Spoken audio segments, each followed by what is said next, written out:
اب جہاں تک مجھے سمجھ لگتی ہے کہ جو senior anchors including Arshad Sharif جو ہیں وہ اس نیریٹو کو لے کر اتنا آگے گئے اور عمران خان کو اتنا زیادہ حد سے زیادہ میرے خیال سے سپورٹ کیا کہ وہ شاید واپسی کا راستہ یا ایک میانہ روی ہوتا ہے یا پھر آپ کو ہوتا ہے کہ آپ دونوں سائڈس کو رکھ کر جو ہے کھیل رہے ہوتے ہیں، جو کہ کافی جرنلسٹ کرتے ہیں. مثال کے طور پہ حامد میر ہیں، Kashif Abbasi is one of the example, Mehr Bukhari is one of the example, Asma Shirazi is one of the example, کہ جو Mansoor Ali Khan is one of the example. گو کہ ان سب میں تھوڑا سا ٹلٹ اینٹی عمران خان ہے، لیکن پھر بھی جو ہے یہ لوگ Kamran Khan is one of the example کہ کامران خان عمران خان کو فلی سپورٹ بھی کر رہے ہوتے ہیں، جہاں جہاں کرنا ہوتا ہے، جہاں نہیں کرنا تو وہاں پہ بول بھی دیتے ہوتے ہیں. لیکن عمران ریاض خان، ارشد شریف، معید پیرزادہ، صابر شاکر، یہ سب لوگ ہیں جو کہ اس نیریٹو کو لے کر اتنا آگے گئے، اسٹیبلشمنٹ کے نیریٹو کو اس ٹائم پہ جب عمران خان کو لے کر آنا تھا یا عمران خان حکومت میں آ رہے تھے، اور پیپلز پارٹی اور نون لیگ کا بیانیے کو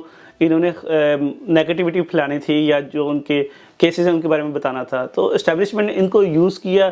ان لوگوں نے آ کے میڈیا کو بتایا. پھر جب رجیم چینج ہوا، پھر جب عمران خان کی حکومت ختم ہوئی، اس کے بعد پھر یہ سارے جو ہیں یہ تو وہ نون لیگی ورکر تو ہیں نہیں. انہوں نے تو سوچا، خاص طور پہ ارشد شریف جو ہے he is one of the journalist, جو کہ میں کہتا ہوں کہ is the only journalist, he was the only journalist in Pakistan کہ جس کی انویسٹیگیٹو جرنلزم تھی. آپ کاشف عباسی کو دیکھ لیں، آپ جو ہیں حامد میر کو دیکھ لیں، یا آپ عاصمہ شرازی کو دیکھ لیں، یا آپ کامران خان کو دیکھ لیں، کسی بھی ایون عمران ریاض خان کو دیکھ لیں، یہ سارے جو بات جو کرتے ہیں وہ سورس سے بات کرتے ہیں. سورس نے یہ کہا، ذرائع نے یہ کہا، میری یہ خبر ہے.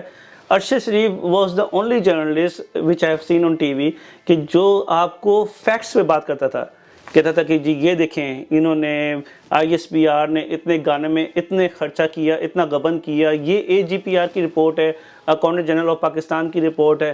اس طرح وہ فیکٹس سے بات کرتا تھا. کہیں کرپشن کی بات ہے وہ لاجک سے بات کرتا تھا، اس کے پاس ایویڈنس ہوتا تھا. اور وہ ساتھ کو آپ اس کی کوئی بھی پرانی ویڈیو دیکھ لیں جس میں وہ کوئی بھی بات کر رہا ہے، ساتھ اس کی اسکرین پہ جو ہے وہ ایویڈنس نظر آ رہا ہوتا تھا کہ وہ ایویڈنس کے ساتھ بات کرتا تھا. وہ ذرائع کے بات نہیں کرتا تھا کہ میرے ذرائع نے بتایا ہے مجھے، وہ اس کے پاس ایویڈنس ہوتا تھا، پیپر پہ ڈاکومنٹ میں ایویڈنس ہوتا تھا. تو اس کی بہت تھورو ریسرچ ہوتی تھی. یہ ارشد شریف یہاں تک تو تھا. اب مسئلہ یہی ہوا کہ جب ارشد شریف اور باقی جو جرنلسٹ جو تھے جنہوں نے نواز شریف اور زرداریوں کے خلاف بہت زیادہ حد تک آگے چلے گئے کہ واپسی کا راستہ نظر نہیں آیا، اور اوبویسلی ان کے پاس ایک ہی راستہ تھا کہ وہ عمران خان کی طرف اور ہوتے جائیں. پولرائزیشن ہوگی نا، کہ پولرائزیشن مطلب یہ کہ بس اپنی بندے پکڑ لو جو آپ کو سوٹ کرتے ہیں اور اسی کے ساتھ پھر اپنا ٹائم گزارو اور اپنی صحافت یا اپنی پیشے میں آگے نکلتے جاؤ. تو بیسیکلی پھر عمران خان کے ساتھ آگے نکلتے گئے. اب جب اس کے یہ ہوا ہے تو اس کے بعد ارشد شریف نے پھر اسٹیبلشمنٹ کے، آرمی کے کرپشن کے کیسز لانا شروع کر دیے. اس نے آرمی چیف کے جو توشہ خانہ کے جو ہیں اس کے حوالے سے بات کرنا شروع کر دی. اس نے آرمی جنرلز کو جو مراعات ملتی ہیں اس کے حوالے سے بات کرنا شروع کر دی. جس طرح میں نے بتایا کہ ایک اکاؤنٹنٹ جنرل آف پاکستان جو اے جی پی آر جو ہے، جو کہ اپنی سالانہ آڈٹ کرتا ہے، آڈیٹر جنرل آف پاکستان جو ہے، اس کی وہ آرمی کی بھی ملٹری والوں کی بھی آڈٹ کرتا ہے. تو اس آڈٹ رپورٹ میں جو کرپشن کے یا غبن یا اس میں جو بھی مطلب مس مینجمنٹ ہوتی ہے وہ ساری اکاؤنٹس میں نظر آتی ہے، وہ آڈٹ ہوئی رپورٹ ہوتی ہے. اب وہ آڈٹ رپورٹ جو ہے وہ کسی بھی میڈیا میں کسی اینکر کی ہمت نہیں ہے کہ وہ اس میں یہ بتایا سکے کہ جی کہ اس آڈٹ رپورٹ میں اتنا جو ہے ان کا غبن نظر آیا، یا اتنی جو ہے ان کے وہ کہ گیپ نظر آیا، یا اس میں اتنی ایشوز نظر آئے ہیں. وہ اس نے جو ہے ارشد شریف نے جو ہے انہوں نے اس پہ پوری وہ کھڑکا دی، یہ رپورٹ بنا کے کھڑکا دی، چینل پہ ایئر وائی پہ ڈال دی. اس کے بعد جو ہے پھر وہ جو آپ کو پتہ ہے کہ شہباز گل والا واقعہ ہے، جس میں شہباز گل میں والے واقعے میں بھی ارشد شریف نے شہباز گل کو فون پہ لیا ہوا ہے، لیکن ارشد شریف نے کوئی بات نہیں کی. مطلب یہ تو شہباز گل کی اسٹیٹمنٹ تھی جس نے فون پہ جو ٹیلی فون لنک کے ذریعے بات کر رہا ہے شہباز گل، لیکن ارشد شریف نے کوئی بات ہی نہیں کی تھی. ارشد شریف نے تو صرف اس کو فون پہ لیا تھا، ٹھیک ہے، اور جو ہے وہ اس کے زمین اتنی تنگ کر دی کہ 16 ایف آئی آر جو ہیں اس کے خلاف کاٹی گئی. 16 ایف آئی آر. اب بتائیں جس کے خلاف 16 ایف آئی آر جو ہیں شہباز شریف گورنمنٹ میں، رانا ثناء اللہ وزیر داخلہ کی گورنمنٹ میں بن رہی ہوں، اس کے پاس جو ہے اس کو بہترین آپشن یہ لگی ہوگی کہ وہ ملک سے نکل جائے، تھوڑی دیر بعد واپس آ جائے. وہ تو نہیں گیا. صابر شاکر بھی تو گئے ہوئے ہیں. صابر شاکر لندن میں ہے، یو کے میں ہے. تو انہوں نے بھی ایسا شو یہ کیا کہ یہ لندن جا رہے ہیں، اور ویڈیوز میں بیک گراؤنڈ میں بھی ایسے شو کیا گیا کہ یہ جیسے یو کے میں ہے لیکن یہ کینیا میں رپورٹ تھے. لیکن جس بندے کی زندگی کو اتنا خطرہ تھا کہ اس نے اپنی انسیڈنٹ جو قتل ہوا ہے اس سے 3 دن پہلے تک اس نے کسی کو بھی اپنے ویئر اباؤٹس نہیں بتائے تھے، وہ کسی سے فون پہ بات تک نہیں کرتا تھا. اس بندے کو اتنا خطرہ تھا کہ یہ لوگ اسے مار دیں گے، جو کہ بالآخر انہوں نے مار دیا. اور جو اب آگے بڑے مزے کی بات ہے کہ وہ کہہ رہے ہیں کہ جی کہ یہاں سے جو ہے 3 رکنی جو ہے انویسٹیگیشن کمیٹی ٹیم ہے وہ کینیا چلی گئی ہے. اس میں ISI ہے، IB ہے اور FIA کے سینئر ہیں، تین ممبرز ہیں، تینوں کی انہوں نے ڈالے ہیں. اب بات یہ ہے کہ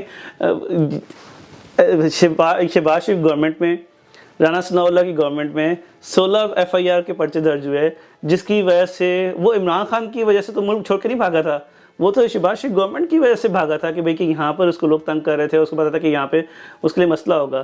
تو وہ اب وہی گورنمنٹ اس کی ایک تحقیقات کیا کرے گی، جس پہ عام تاثر یہ ہے کہ یہ اس میں جو ہے اس کانسپیریسی تھیوری ہے، یہ ہے کہ اس کو جو ہے مارا گیا ہے.